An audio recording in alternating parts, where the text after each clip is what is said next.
And he gave them 3 legal collections. One we call the 10 Commandments, or the Decalogue, which means 10 words. The second we call the Book of the Covenant, which we find in chapters 20 to 23.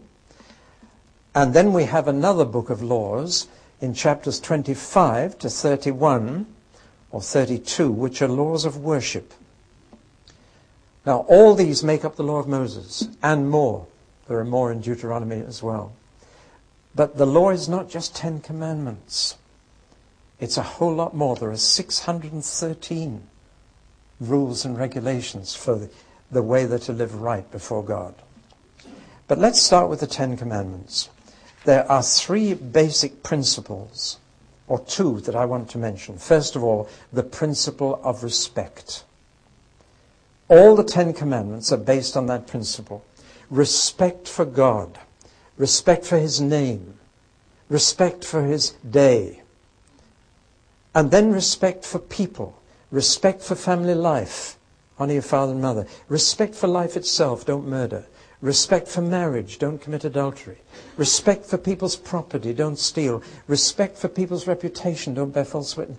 Respect, respect, respect.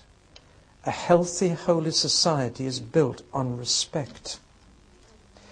And a nationally known television comedian recently said, "We intend to leave nothing sacred."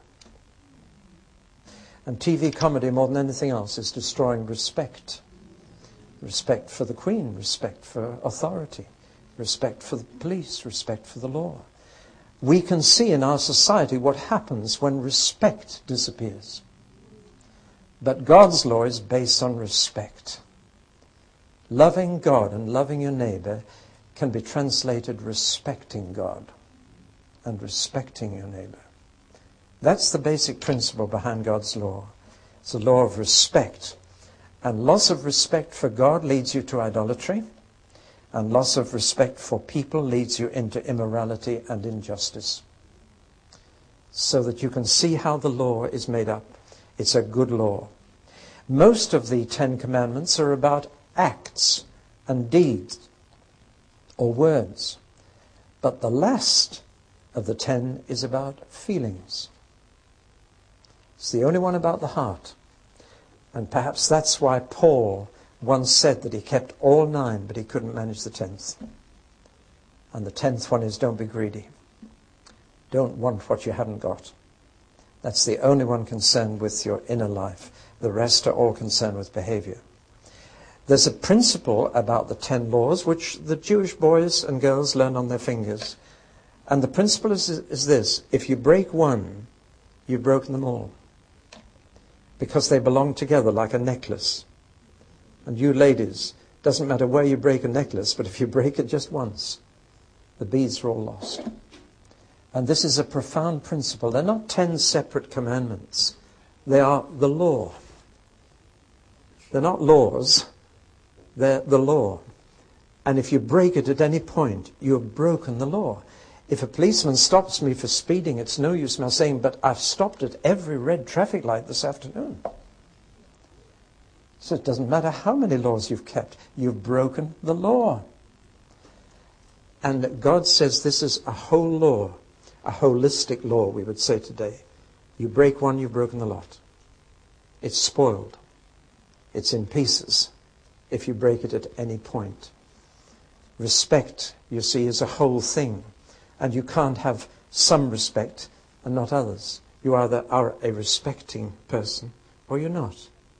And you show you're not when you break one. The second principle is responsibility.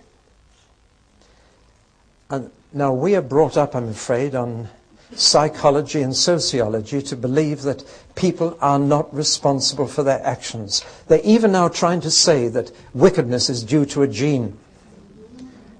Well, we know that original sin goes down through the genes. But the idea that some people are more wicked than others because they have a wrong gene means they're not responsible for what they do. The law of God says you are accountable. You are responsible. You have chosen to break this. And it holds us responsible before God, every one of us, to live right before God.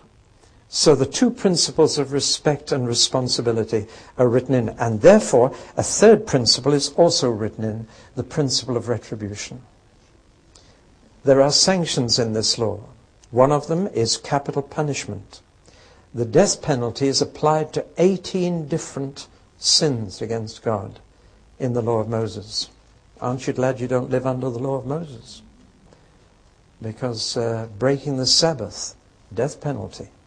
There is retribution here. There is punishment. And I notice particularly there's a very careful distinction in God's law between intentional and accidental breaking. There are two sorts of killing. There's intentional murder and there's accidental manslaughter. But in every case it says there is no sacrifice in the Mosaic Law for continued, deliberate, intentional sin. And there isn't in the New Testament either. You read the letter to the Hebrews. Well, now this law is given in a context, and the context is this. I brought you out of Egypt. I'm going to bring you into Canaan.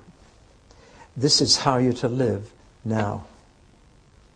Now that's an important point. It's on the basis of what God has done for them and what he will do for them that he appeals to them to live right now. And it's the same in the New Testament, isn't it?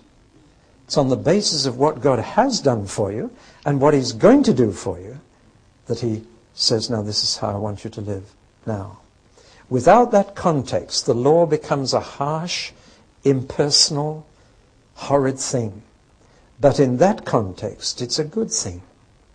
It fits. It's the response of gratitude to God's grace.